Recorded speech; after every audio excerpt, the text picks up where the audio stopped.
Greetings, viewer. Don't forget to visit my website for links to support the production of these works if you value what I'm doing. I appreciate any help you can offer. Thank you for having a look and a listen. Yours, John Loth. Recorded, edited, and produced by John Loth. The Evolution of Civilizations. An Introduction to Historical Analysis by Carroll Quigley. Chapter 1. Scientific Method and the Social Sciences.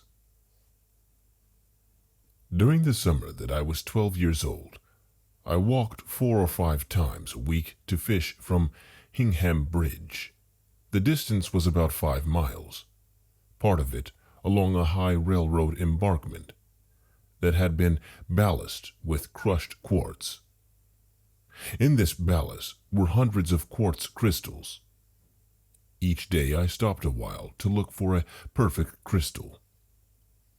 I found some excellent ones, but never one that could be called perfect.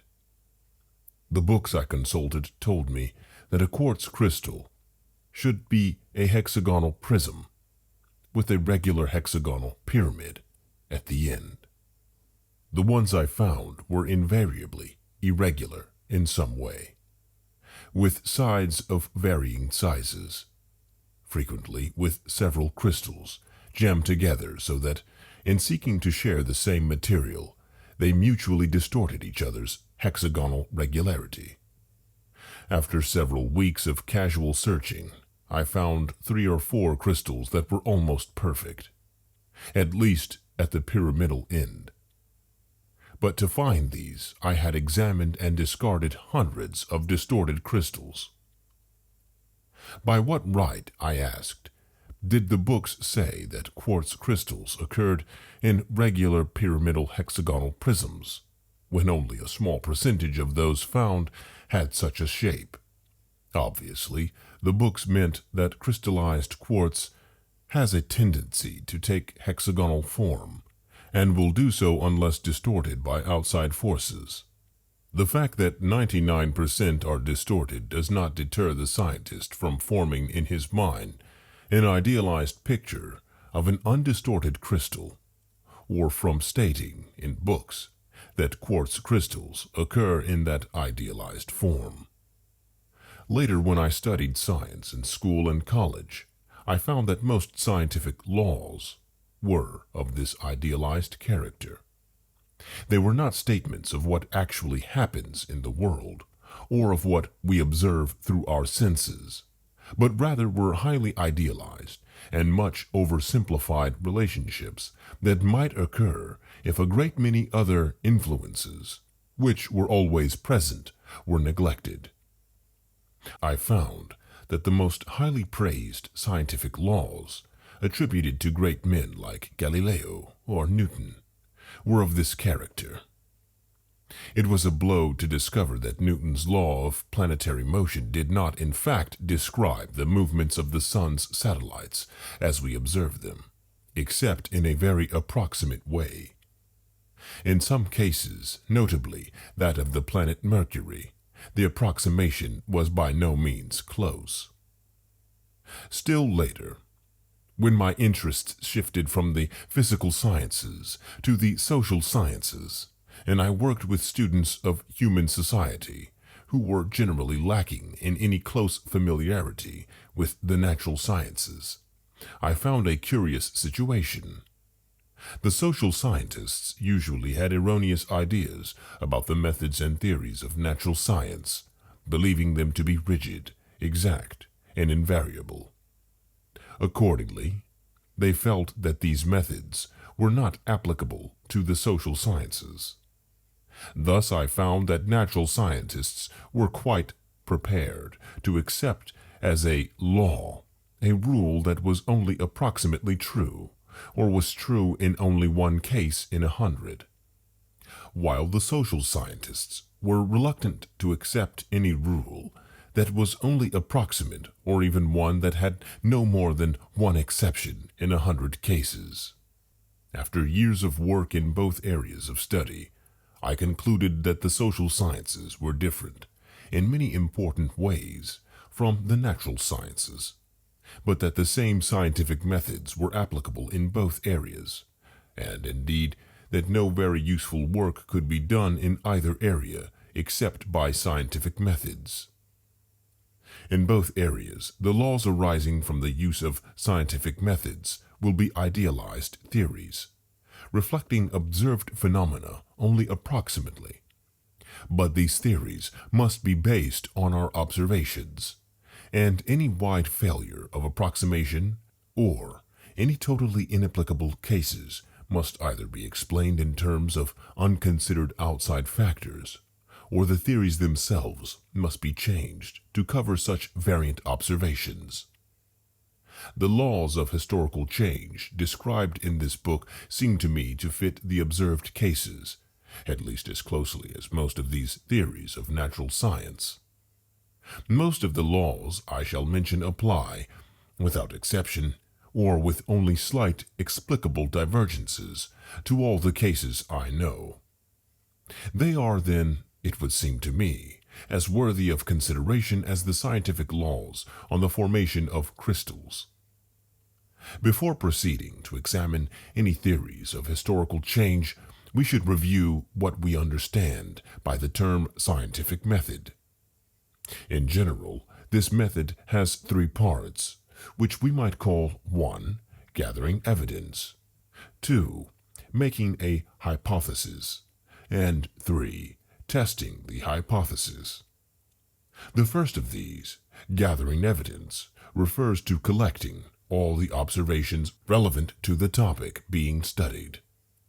The important point here is that we must have all the evidence, for, obviously, omission of a few observations, or even one vital case, might make a considerable change in our final conclusions. It is equally obvious, I hope, that we cannot judge that we have all the evidence, or cannot know what observations are relevant to our subject, unless we already have some kind of tentative hypothesis or theory about the nature of that subject. In most cases, a worker does have some such preliminary theory. This leads to two warnings. In the first place, the three parts of scientific methodology, listed above, were listed in order, not because a scientist performs them separately in sequence, but simply because we must discuss them in an orderly fashion. And, in the second place, any theories, even those regarded as final conclusions at the end of all three parts of scientific method, remain tentative. As scientific methodology is practiced, all three parts are used together at all stages, and therefore no theory, however rigorously tested, is ever final, but remains at all times tentative, subject to new observation, and continued testing by such observation. No scientist ever believes that he has the final answer or the ultimate truth on anything. Rather, he feels that science advances by a series of successive, and he hopes closer, approximations to the truth. And since the truth is never finally reached, the work of scientists must indefinitely continue. Science, as one writer put it, is like a single light in darkness.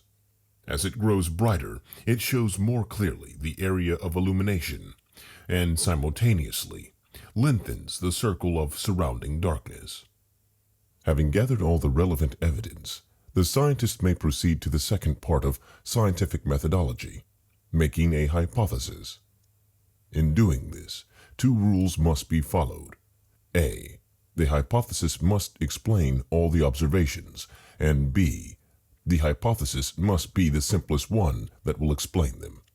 These two rules might be summed up in the statement that a scientific hypothesis must be adequate and it must be simple. Once again, let us confess that these two rules are idealistic rather than practicable, but they remain nevertheless the goals by which a scientist guides his activities. When we say that a hypothesis must be adequate and thus must include all of the relevant observations. We are saying something simple. But carrying out this simple admonition is extremely difficult. It is quite true that every scientific hypothesis suffers from inadequate evidence. That is, it does not include in its explanation all the relevant evidence, and would be different if it did so. It is not easy to tear any event out of the context of the universe in which it occurred without detaching it from some factor that has influenced it. This is difficult enough in the physical sciences. It is immensely more difficult in the social sciences. It is likely that in any society, the factors influencing an event are so numerous that any effort to detach an event from its social context must inevitably do violence to it. The extreme specialization of most social studies today, concentrating attention on narrow fields and brief periods, is a great hindrance to our understanding of such special fields, although the fact is not so widely recognized as it should be, since any specialist's work is usually examined only by his fellow specialists, who have the same biases and blind spots as he does himself. But a specialist from one area of study who examines the work being done in some other area cannot fail to notice how the over-specialized training of the experts in his new area of interest has handicapped their understanding of that area. The second requirement of a scientific hypothesis, that it should be simple, is also more difficult to carry out in practice than it is to write down in words. Essentially, it means that a hypothesis should explain the existing observations by making the fewest assumptions and by inferring the simplest relationships. This is so vital that a hypothesis is scientific or fails to be scientific on this point alone. Yet in spite of its importance, this requirement of scientific method is frequently not recognized to be important by many active scientists. The requirement that a scientific hypothesis must be simple, or, as it is sometimes expressed, economical, does not arise merely from a scientific desire to be simple, nor does it arise from some aesthetic urge, although this is not so remote from the problem as might seem at first glance. When a mathematician says of a mathematical demonstration that it is beautiful, he means exactly what the word beautiful means to the rest of us. And this same element is undoubtedly significant in the formulation of theory by a scientist as well. The rule of simplicity, or economy, in scientific hypothesis has a number of corollaries. One of these, called the uniformity of nature, assumes that the whole universe is made of the same substances and obeys the same laws, and accordingly will behave in the same way under the same conditions. Such an assumption does not have to be proved. Indeed, it could not be proved. It is made for two reasons. First, because it is simpler to assume that things are the same than it is to assume that they are different. And second, while we cannot prove this assumption to be correct, even if it is correct, we can, if it is not correct, show this by finding a single exceptional case. We could demonstrate the uniformity of nature only by comparing all parts of the universe with all other parts, something that clearly could never be achieved. But we can assume this because it is a simpler hypothesis than it is contrary. And, if it is wrong, we can show this error by producing one case of a substance or a physical law that is different in one place or time from other places or times. To speak briefly, we might say that scientific assumptions cannot be proved, but they can be refuted, and they must always be put in a form that will allow such refutation. Other examples or applications of the rule of uniformity of nature would be the scientific assumptions that man is part of nature, and that all men have the same potentialities.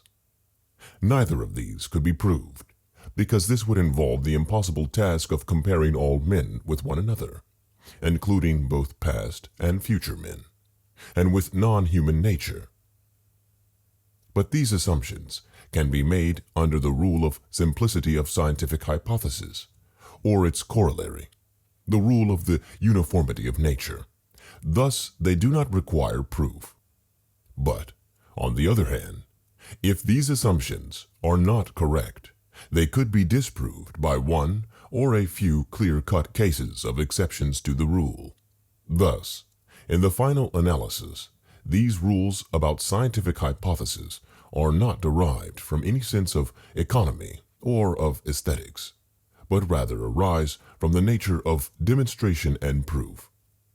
The familiar judicial rule that a man is to be assumed innocent until he has been proved guilty is based on the same fundamental principles as these rules about scientific hypothesis, and, like these, rests ultimately on the nature of proof. We must assume that a man is innocent, not guilty, until we have proof of his guilt, because it is always simpler to assume that things are not so than to assume that they are, and also because no man can prove the negative, not guilty, except by the impossible procedure of producing proof of innocence during every moment of his past life. If he omits a moment, the charge of guilt could then be forced on the period for which proof of innocence is unattainable. But by making the general and negative assumption of innocence for all men, we can disprove this for any single man, by the much easier procedure of producing evidence of guilt for a single time, place, and deed. Since it is true that a general negative cannot be demonstrated, we are entitled to make the general negative assumption under the rule of the simplicity of scientific hypothesis, and to demand refutation of such an assumption by specific positive proof. A familiar example of this method could be seen in the fact that we cannot be required to prove that ghosts and sea serpents and clairvoyance do not exist. Scientifically, we assume that these things do not exist, and require no evidence to justify this assumption, while the burden of producing proofs must fall on anyone who says that such things do exist. The rule of simplicity in scientific hypotheses is by no means something new. First formulated in the late Middle Ages, it was known as Occam's razor and was applied chiefly to logic. Later it was applied to the natural sciences. Most persons believe that Galileo and his contemporaries made their great contributions to science by refuting Aristotle. This refutation of Aristotle, or more correctly, refutation of Plato and the Pythagorean rationalists, was only incidental to the much more significant achievement of making the commonly accepted rules about the universe more scientific by applying to them Occam's razor. This was done by assuming that the heavenly bodies and terrestrial objects operate under the same laws that were later enunciated by Newton. This application of Occam's razor to natural phenomena was a major step forward in making the study of nature scientific. Application of this rule to the social sciences, that is, to phenomena involving subjective factors, still remains to be done, and would provide a similar impetus to the advance of this area of human thinking. It has already been done in judicial procedure by such rules as the assumption of innocence and the needlessness of proving negatives. And the chief task in American law at the present time is to protect and, if necessary, extend the application of Occam's razor to judicial procedure. Many persons in recent years have felt uncomfortable over the demand that certain persons should prove that they are not communists. But few realized that the unfairness of such a demand rests on the nature of scientific assumption, and that the nature of proof, and, above all, on the violation of Occam's razor. These rules about the nature of scientific hypothesis are so important that science would perish if they were not observed. This has already happened in the past. During the period 600 to 400 BC, in the Greek-speaking world, the Ionian scientists applied these rules about scientific hypothesis by assuming that the heavens and the earth were made of the same substance and obeyed the same laws, and that man was part of nature. The enemies of science, about the year 400 BC, made assumptions quite different from those of the Ionians, namely, that the heavens were made of a substance different from those on earth, and accordingly obeyed different laws, and furthermore, that man was not part of nature, since he was a spiritual being. They accepted the older idea that the earth was made up of four elements: earth, water, air, fire, but assumed that the heavens were made of a quite different fifth element, quintessence. They admitted that the earth was changeable, but insisted that the celestial areas were rigidly unchanging. They claimed that the laws of motion in the two were quite different, objects on the earth moving naturally in straight lines at decreasing velocity to their natural condition of rest, while objects in the heavens moved in perfect circles at constant speed as their natural condition. These non-scientific assumptions, made about 400 BC, without proof and by violating the fundamental rules of scientific method, set up a non-scientific worldview which could not be disproved. The Pythagorean rationalists were able to do this and to destroy science because the scientists of that day, like many scientists of today, had no clear idea of scientific method and were therefore in no position to defend it. Even today, few scientists and perhaps even fewer non-scientists realize that science is a method and nothing else. Even in books pretending to be authoritative, we are told that science is a body of knowledge, or that science is certain areas of study. It is neither of these. Science clearly could be a body of knowledge, only if we were willing to use the name for something that is constantly changing. From week to week, even from day to day, the body of knowledge to which we attribute the name science is changing.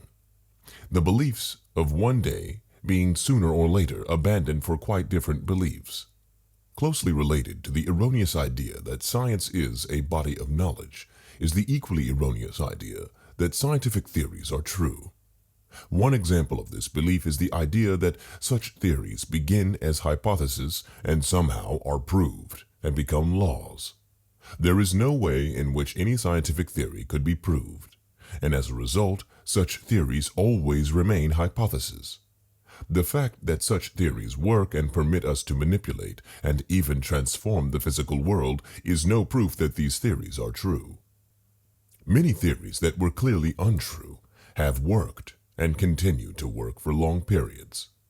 The belief that the world is a flat surface did not prevent men from moving about on its surface successfully. The acceptance of Aristotelian beliefs about falling bodies did not keep people from dealing with such bodies, and doing so with considerable success. Men could have played baseball on a flat world under Aristotle's laws, and still pitched curves and hit home runs with as much skill as they do today. Eventually, to be sure, erroneous theories will fail to work, and their falseness will be revealed. But it may take a very long time for this to happen, especially if men continue to operate in the limited areas in which the erroneous theories were formulated. Thus, scientific theories must be recognized as hypotheses and as subjective human creations, no matter how long they remain unrefuted. Failure to recognize this helped to kill ancient science in the days of the Greeks. At that time, the chief enemies of science were the rationalists. These men, with all the prestige of Pythagoras and Plato behind them, argued that the human senses are not dependable, but are erroneous and misleading, and that, accordingly, the truth must be sought without using the senses and observation, and by the use of reason and logic alone. The scientists of the day were trying to reduce the complexity of innumerable observed qualities to the simplicity of quantitative differences of a few fundamental elements. This is, of course, exactly what scientists have always done, seeking to explain the subjective complexity of qualitative differences, such as temperature, color, texture, and hardness, in quantitative terms. But in doing this, they introduced a dichotomy between appearance and reality that became one of the fundamental categories of ancient intellectual controversy. All things, as the scientists said, may be made up of different proportions of the four basic elements: earth, water, air, fire, but they certainly do not appear to be. The same problem arises in our own day when scientists tell us that the most solid piece of rock or metal is very largely made up of empty space between minute electrical charges. The Pythagoreans argued that if things are really not what they seem, our senses are at fault because they reveal to us the appearance, which is not true, rather than the reality, which is true. This being so, the senses are undependable and erroneous, and should not be used by us to determine the nature of reality. Instead, we should use the same reason and logic that showed us that reality was not like the appearance of things. It was this recourse to rational processes, independent of observation, that led the ancient rationalists to assume the theories violating Occam's razor that became established as Aristotelian and dominated men's ideas of the universe until, almost 2,000 years later, they were refuted by Galileo and others who re-established observation and Occam's razor in scientific procedure. The third part of scientific method is testing the hypothesis.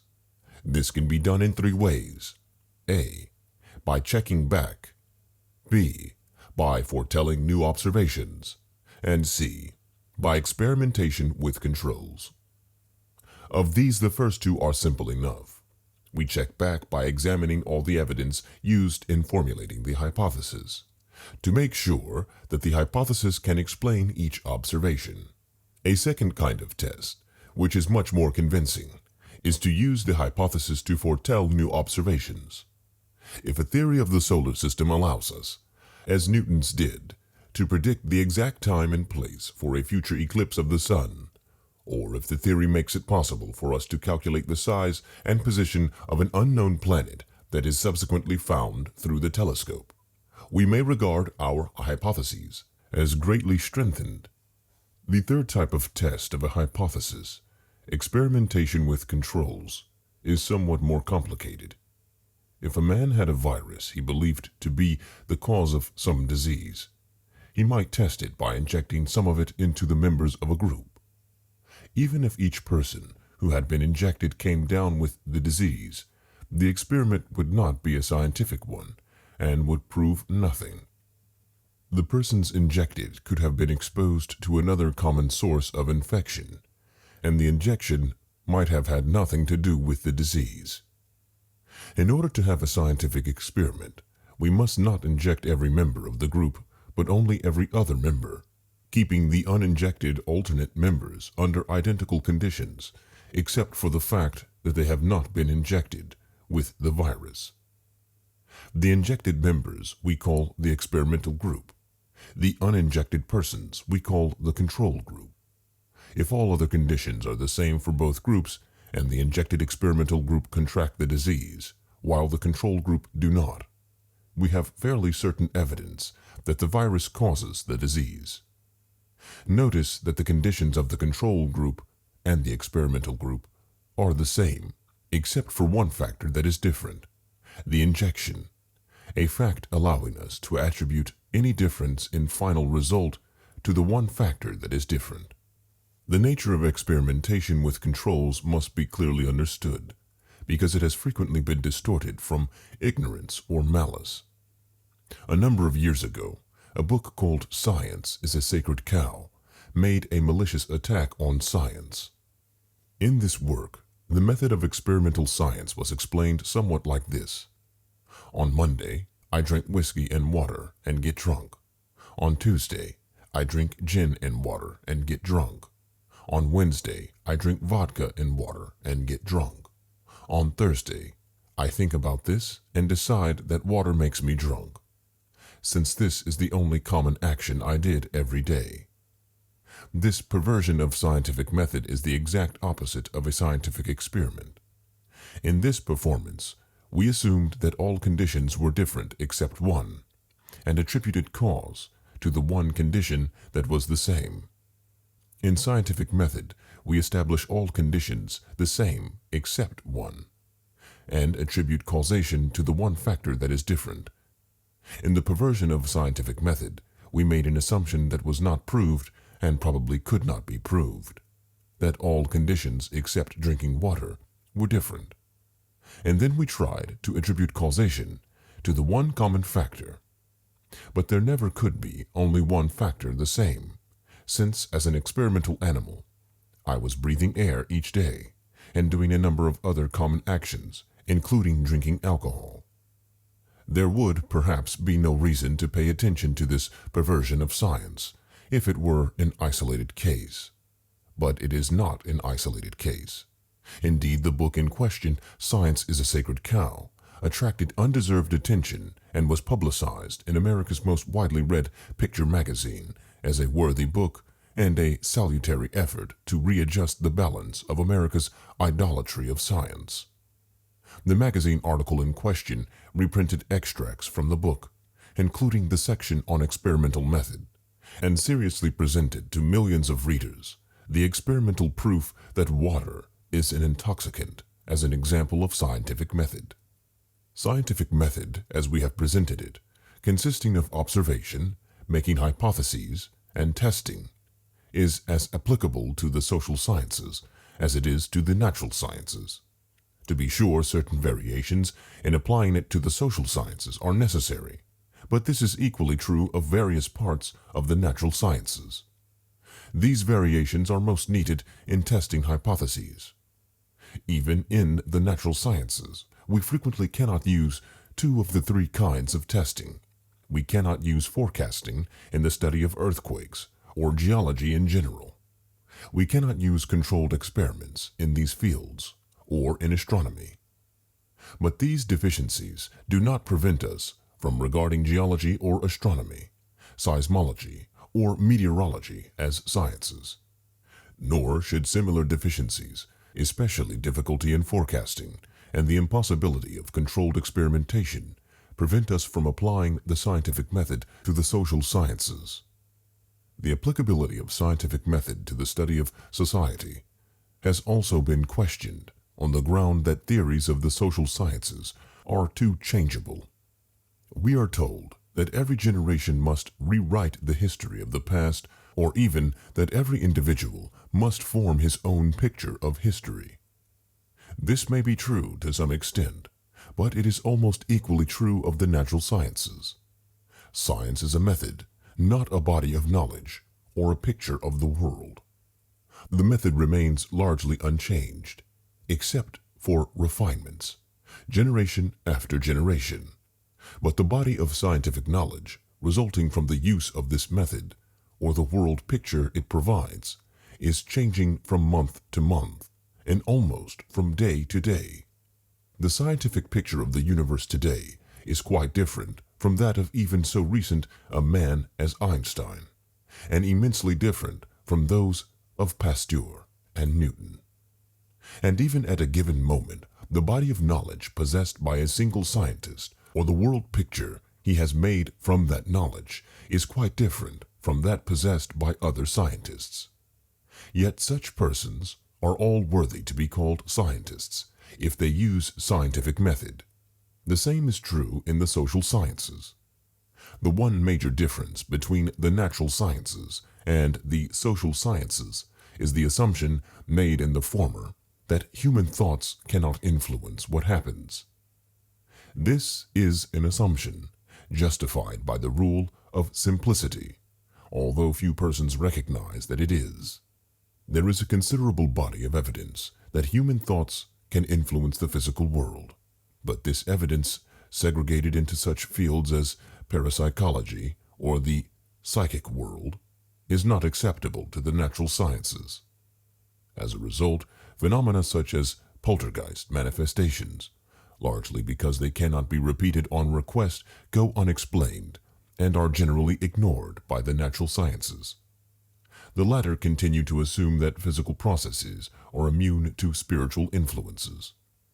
In the social sciences, on the other hand, it is perfectly clear that human thoughts can influence what happens. and accordingly, the social scientist must face the more complicated situation created by this admission. Thus we assume that a rock dropped from a high window will fall even if everyone in the world expected it to rise or wanted it to rise. On the other hand, we are quite prepared to see the price of General Motors common stock rise if any large group of people expects it to rise. In a somewhat similar fashion, expectation of a war or desire for a war will make war more likely. This difference between the social sciences and the natural sciences makes it possible to draw up fairly definite conditions, distinguishing between the two.